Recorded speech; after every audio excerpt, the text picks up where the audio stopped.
ओम अज्ञानतिमिरन्धस्य ज्ञानञ्जनो शलाकया चक्षुरुन्मीलितं येन तस्मै श्रीगुरवे नमः। वाञ्छाकल्पतरुभ्यश्च कृपासिन्धुभ्यो एव च पतितानां पावनेभ्यो वैष्णवेभ्यो नमो नमः। नमो महावदनयामि कृष्ण प्रेम प्रदायते कृष्णाय कृष्ण चैतन्य नाम्ने गौरतिशये नमः। हे कृष्ण करुणा सिंधु दीनबंधु जगत्पते गोपेशा गोपिका कांतो राधा कांतो नमस्तुते। तप्त कांचन गौरांगी राधे वृंदावनेश्वरी विश्वभानुसुते देवी प्रणमामि हरिप्रिये। श्री कृष्ण चैतन्य प्रभु नित्यानंद श्री अद्वैत गदाधर शिवासादि श्री गौर भक्त वृंद। हरे कृष्ण कृष्ण कृष्ण हरे हरे हरे राम राम राम हरे हरे। सर्वज्ञ मुदियो भगवद ज्ञान प्रदाता विश्ववंदिता प्रश्चत्रे गौरवाणी निर्भीक प्रचारक प्रवार नित्यलीला प्रविष्टं विष्णुपा श्रीशिला भक्ति कुमार श्री संत गोस्वामी श्री गुरुदेवेर आतुर चरण वंदना करी সেই মহান আদমের প্রতি প্রসন্ন হন এবং নিত্যকাল জয়যুক্ত হন। তৎপর মুদিয় পরম গুরুদেব জগৎগুরু শিশিলা প্রভুপাদ ভক্ত সিদ্ধান্ত সরস্বতী গোস্বামী ঠাকুরের আতুল চরণ বন্দনা করি সেই মহান আদমের প্রতি প্রসন্ন হন এবং নিত্যকাল জয়যুক্ত হন। পরাশর নন্দন কৃষ্ণ দ্বৈপায়ন বেদব্যাস তৎপুত্র শিশিলা সুখদেব গোস্বামীপাদ তৎশিষ্য গুরুশ্রবাসুত গোস্বামী এহান ভাগবতীয় পরম্পরার আতুলচরণ বন্দনা করি সেই মহানের আধমের প্রতি প্রসন্ন হন এবং নিত্যকাল জয়যুক্ত হন। জয় শ্রী প্রসন্ন কুশা একাদশী কি জয়। ওম নমো ভগবতে বাসুদেবায় ওম নমো ভগবতে বাসুদেবায় ওম নমো ভগবতে বাসুদেবায়। আজকে প্রসন্ন কুশা একাদশী ব্রত এখানে শাস্ত্রে আমরা দেখতে পাচ্ছি ব্রহ্মবৈবর্ত পুরাণে বলা হচ্ছে পশ্য একাদশী মেকাম প্রসঙ্গমাপি মানব ন জাতি জাতনাম জামিনীতি ন যমতো শ্রুতাম। যদি কোনো মানব অজ্ঞানে অথবা সজ্ঞানে এই একাদশী ব্রত পালন করেন তিনি আর যম যাতনা ভোগ করেন না। অজ্ঞান বা সজ্ঞানে করলে তিনি আর যম যাতনা ভোগ করবেন না। আর যিনি বিধি বিধান পূর্বক শ্রদ্ধা সহকারে এই ব্রত পালন করেন তিনি যে কি ফল পাবেন সেটা আর শাস্ত্রে কি বলবে।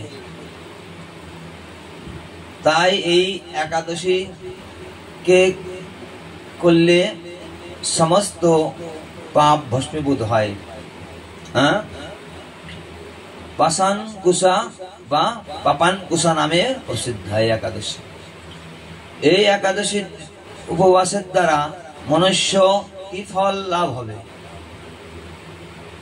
শাস্ত্রে বলেন সহস্র অশ্বমের যজ্ঞ অথবা শত রাজস্ব যজ্ঞ করলে যে ফল হবে সেই ফল এই একাদশীর 16 ভাগের 1 ভাগের সমানও নয়। এই একাদশী এত শ্রেষ্ঠ। মনুষ্যগণ এই ব্রত পালনের দ্বারা তাদের যথাযথ মঙ্গল লাভ করতে পারেন। এই একাদশীতে কি পুণ্য লাভ হবে শাস্ত্রে বলছেন যে একাদশী ব্রত পালন করবে, এই পাষাণ কুশা একাদশী ব্রত পালন করবে সে তার পিতৃকুল 10 কুল, তার পিতৃকুল 10 কুল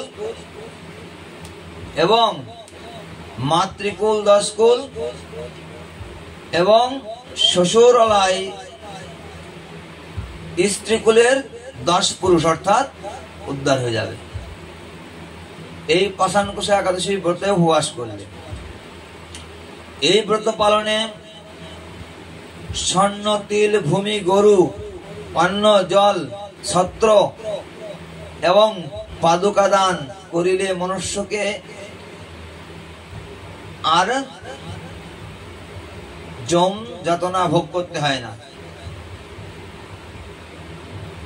তদ্রূপ এই একাদশী ব্রত পালন করলেই তাকে আর যম যাতনা ভোগ করতে হয় না। যিনি এই একাদশী ব্রত পালন করেন না, শাস্ত্রে সেই ব্যক্তিকে কামার শালার হস্তার ন্যায় বৃথা শ্বাস গ্রহণকারী বলা হয়েছে। অর্থাৎ সে জীবিত হয়েও মৃত মানুষ, যিনি এই একাদশী ব্রত পালন করেন না। এই একাদশী ব্রত মনুষ্যকে স্বর্গ, মোক্ষ ও বিষ্ণুলোক প্রাপ্তি ঘটায়। এই একাদশীতে মানুষ মোহগ্রস্ত বা যে কোনো কর্ম দশায় প্রাপ্ত হয়ে যে পাপ কাজ করে, সেই সমস্ত পাপ ভগবান শ্রী হরির গুণকীর্তনের দ্বারাই ভস্মীভূত হয়।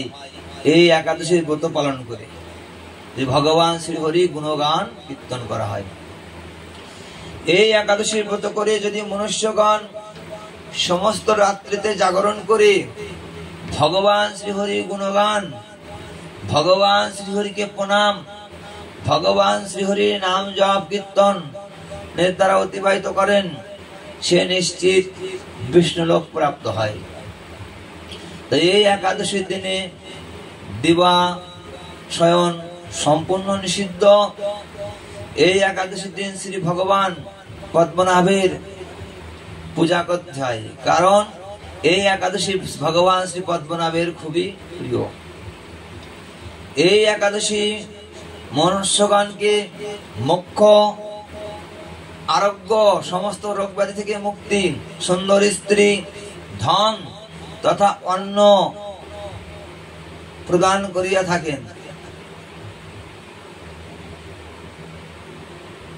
এই একাদশীর সমতুল্য পুণ্য আর অন্য কোন ব্রত নাই। তাই এই একাদশী ব্রত যিনি পালন করেন না, তিনি মূল্যবান হিরেকে পরিত্যাগ করে কাচের টুকরো নিয়ে নাড়াচাড়া করেন মাত্র। অর্থাৎ একাদশীর ব্রত না করে যে অন্য ব্রত করে, সেই ব্রতকে শাস্ত্রে কাচের সঙ্গে তুলনা করেছেন, আর একাদশী ব্রতকে মূল্যবান হীরের সঙ্গে তুলনা করা হয়েছে। এই মনুষ্যগণ পিতৃপুরুষের মঙ্গলের জন্য, নিজ পাপ নাশ করবার জন্য এই পাষাণকুশা বা পাপাণকুশা নামক প্রসিদ্ধ একাদশী ব্রত উপবাস সকলেরই কর্তব্য। যে ব্যক্তি এইভাবে কঠোর উপবাস করেন, তিনি শ্রীহরির ধাম প্রাপ্ত হবেন, এতে আর কোনো সংশয় নাই। একাদশী ব্রত উপবাসের মুখ্য ফল হচ্ছে ভগবানের ভক্তি, ভগবানের প্রেম। এই হচ্ছে মূল উদ্দেশ্য। আর আনুষঙ্গিক যত সমস্ত জড় চাহিদাগুলো, এগুলো আনুষঙ্গিক ব্যাপার মাত্র, কিন্তু মূল উদ্দেশ্য হচ্ছে ভগবান শ্রীহরিতে প্রেম ভক্তি লাভ করা। জয় শ্রী পাষাণকুশা একাদশী কি জয়, ভ্রুবন মঙ্গল হরি নাম সংকীর্তন কি জয়, সারা পৃথিবীতে হরির নাম প্রচারকারী বৈষ্ণব মন্ডলী কি জয়। তাই একাদশী ব্রত যারা উপবাস করবেন, পরদিবাস নিজ নিজ দেশ, নিজ নিজ এলাকায় যে পঞ্জিকাতে পালনের সময় দেওয়া আছে, সেই সময়ের মধ্যে পালন করবেন। আর আমাদের চ্যানেলটি সাবস্ক্রাইব করে সকলকে শেয়ার করবেন। রাধে রাধে, রাধে শ্যাম, হরে কৃষ্ণ।